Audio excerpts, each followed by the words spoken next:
আসসালামু আলাইকুম এভরিওয়ান। লঙ্কা প্রিমিয়ার লিগের জাফনা কিংস দলের জন্য লাকি চার্ম হয়ে আবির্ভাব হয়েছে বাংলাদেশী তারকা ব্যাটসম্যান তাওহিদ হৃদয়, যার প্রমাণ আজকেই সে দিয়েছে। ২১ বলে ৫৪ রানের দ্রুততম ৫০ করে দলকে তুলেছেন ফাইনালে। এছাড়াও ৩, ৪, ৫ ছক্কার পাশাপাশি একটা ১০১ মিটারের একটা অনেক বড় একটা ছয়ও কিন্তু সে মেরেছেন। মূলত এবারে লঙ্কা প্রিমিয়ার লিগের প্রথম দিকে তাহিদ হৃদয় তাদের দলের অংশ ছিলেন না। তাহিদ হৃদয় বিকল্প ক্রিকেটার হিসেবে টুর্নামেন্টের মাঝপথে লঙ্কা প্রিমিয়ার লিগে জয়েন করেছে তাসকিন আহমেদের বিকল্প হিসেবে। টুর্নামেন্ট যখন অর্ধেকটা শেষ হয়ে গিয়েছে, তার দল জাফনা কিংস ৪ ম্যাচে ২ জয় ২ পরাজয়ে একটা দোদুল্যমানের অবস্থায় ছিল যে তারা উঠতে পারবে কি পারবে না। ওই জায়গা থেকে তাহিদ হৃদয় জয়েন করার পর সে তো দুর্দান্ত পারফর্ম করছে এবং তার দল লাস্ট ৫ ম্যাচের ৪ টাতেই জিতেছে, একটা ম্যাচ পরিত্যক্ত হয়েছে। একটু শুরু থেকে যদি শুরু করি, গত ২৬ জুলাই কেন্ডি রয়্যালসের বিপক্ষে প্রথম ম্যাচ খেলতে নামে তাহিদ হৃদয়, যেটা জাফনা কিংসের ছিল পঞ্চম ম্যাচ। তাহিদ হৃদয় তার নিজস্ব প্রথম ম্যাচে খেলতে নেমে ক্যান্ডি রয়্যালসের বিপক্ষে ২-৪ ১ ছক্কায় ১৬৬ স্ট্রাইক রেটে ২১ বলে ৩৫ রান করে অপরাজিত থাকে ৩ নম্বরে নেমে এবং তার দল ৯৩ রানে ম্যাচটা জিতে নেয়।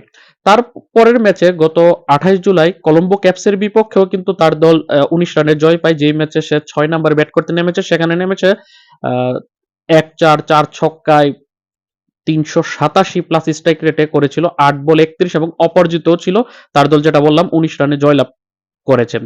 তারপর গত ৩০ জুলাই তাহিদ হৃদয়ের ছিল তৃতীয় ম্যাচ এবং তার দলের ছিল সপ্তম ম্যাচ। সেই ম্যাচে তারা আবার পুনরায় কেন্ডি রয়্যালসের বিপক্ষে মুখোমুখি হয়েছিল। সেই ম্যাচে যদিও তাহিদ হৃদয় খুব আহামরি পারফর্ম করেনি, আবার খুব খারাপও করেনি। সেই ম্যাচে ১-৪ ১ ছক্কায় ১৩১ স্ট্রাইক রেটে ১৬ বলে ২১ রান করে আউট হয়ে যায়। নেমেছিল ৪ নম্বর পজিশনে। অর্থাৎ ৩ টা ম্যাচেই ৩ টা পজিশন ভিন্ন পজিশনে নেমেছে। ৩, ৬ এবং ৪ নম্বর পজিশনে। যদিও ওই ম্যাচটাতে কিন্তু হৃদয়ের দল ২১ রানে ম্যাচটা জিতে নেয়। তারপর তারা লিগ পর্বের শেষ ম্যাচ খেলতে নামে গত আ ২ আগস্ট, যেই ম্যাচে তাদের প্রতিপক্ষ ছিল ডাম্বুলা সিক্সার, যেই ম্যাচে তাহিদ হৃদয়কে কোনো একটি কারণে খেলানো হয়নি। যদিও তাহিদ ওই ম্যাচটা পরিত্যক্ত হয়ে যায় কোনো একটা কারণে, বৃষ্টির কারণে। তারপর তার দল জাফনা কিংস ৮ ম্যাচে ৫ জয়ে ২ পরাজয়ে ১ ম্যাচ পরিত্যক্ত হওয়াতে ১১ পয়েন্ট নিয়ে পয়েন্ট টেবিলে শীর্ষস্থান ধরে রেখে কিন্তু তারা প্লে অফে কোয়ালিফাই করে এবং ফার্স্ট কোয়ালিফায়ার ম্যাচের জন্য কিন্তু আজকে তারা এভেইলেবল হয় এবং আজকে ফার্স্ট কোয়ালিফায়ার ম্যাচ জিতে তারা ফাইনালে উঠে যায়। প্রথম যেটা বলছিলাম যে লিগ পর্বের প্রথম ৪ ম্যাচে ২ জয় ২ পরাজয় ছিল জাফনা কিংসের। তারপর তাহিদ হৃদয় তাদের লাকি চার্ম দলে জয়েন করে এবং শেষ ৪ ম্যাচের মধ্যে তারা ৩ টা জিতে নেয় এবং একটা পরিত্যক্ত হয়। তারপর আজকের ম্যাচটা তো মোট ৪৭২ রান হয়েছে ২ দলের ইনিংসে। আমরা যারা ম্যাচটা দেখেছেন তারা সকলেই জানেন, আগে ব্যাট করতে নেমে আ তাহিদ হৃদয়ের জাফনা কিংস তারা ২০ ওভারে ২ উইকেট হারিয়ে ২৪২ রান করেছে, যেখানে ওপেনার ব্যাটসম্যান কামিল মিশ্রা ৫৫ বলে ১০৮ রান করে অপরাজিত ছিল।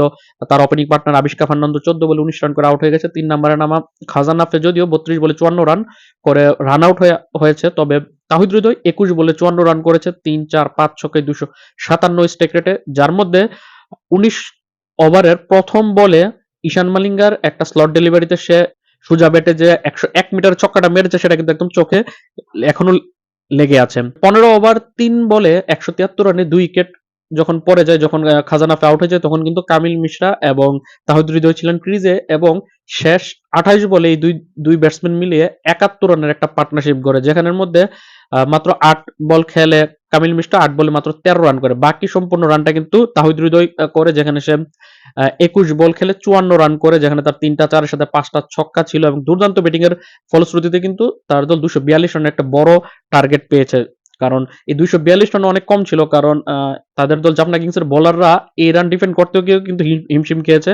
কারণ প্রতিপক্ষ আজকের গল গ্যালান্টস কিন্তু তারা ৮ উইকেট হারিয়ে নির্ধারিত ২০ ওভারে ২৩০ রান জড়ো করে, তাই বলা চলে যে মাত্র ১২ রানের একটা জয় পেয়েছে জাফনা কিংস। কিন্তু এই তাহিদ হৃদয়ের শেষ দিকে এসে ২১ বলে ৫৪ রানের যে ইনিংসটা সেটা ছিল একটা কার্যকরী ইনিংস, আর নয়তো হয়তোবা তার দল হারতেও পারত। কারণ আজকে এই দুই ইনিংস মিলে যে ২৪২ ২৩০ মিলে যে ৪৭২ রানের একটা ম্যাচ হয়েছে, সেটা কিন্তু বোঝাই যাচ্ছে এই ম্যাচে কিন্তু বোলারদের কিছুই করার ছিল না। এখন জাফনা কিংসের পরবর্তী টার্গেট হচ্ছে আগামী ৮ আগস্ট বাংলাদেশ সময় রাত ৮টায় ফাইনাল ম্যাচে অপেক্ষা করা। এখন তাদের প্রতিপক্ষ কে হবে এখন তো পর্যন্ত নিশ্চিত হচ্ছে না, কারণ এখন এলিমিনেটর ম্যাচটা চলছে, তারপর দ্বিতীয় কোয়ালিফায়ার ম্যাচ অনুষ্ঠিত হবে, তারপর সেখান থেকে দ্বিতীয় কোয়ালিফায়ারে যেই দল জিতবে তারা ফাইনালে মুখোমুখি হবে জাফনা কিংসের সাথে, যেই দলে তাহিদ হৃদয় সাকিব আল হাসানরা খেলছে। তাহিদ হৃদয় পুরো যে চারটা ম্যাচ খেলেছে, কারণ প্রথমে টানা ৩টা খেলেছে, একটা ম্যাচে তাকে বসানো হয়েছে এবং আজকে কোয়ালিফায়ার ম্যাচ খেলেছে। এই ৪ ম্যাচ খেলে সে ৩টাতেই নট আউট থেকে ১৪১ রান করেছে। যেহেতু ৩ ম্যাচেই নট আউট ছিল, যার কারণে তার এভারেজটাও ১৪১। স্ট্রাইক রেটটা দুর্দান্ত, ২১৩ প্লাস স্ট্রাইক রেটে ব্যাট করেছে। ৭-৪ ১১ ছক্কায় একটা 50 করেছে, ৫৪ রানে অপরাজিত ছিল আজকের যে ম্যাচটাতে। তাই সবকিছু মিলিয়ে কিন্তু তাহিদ হৃদয় দুর্দান্ত সময় যাচ্ছে এবারে এলপিএলটা।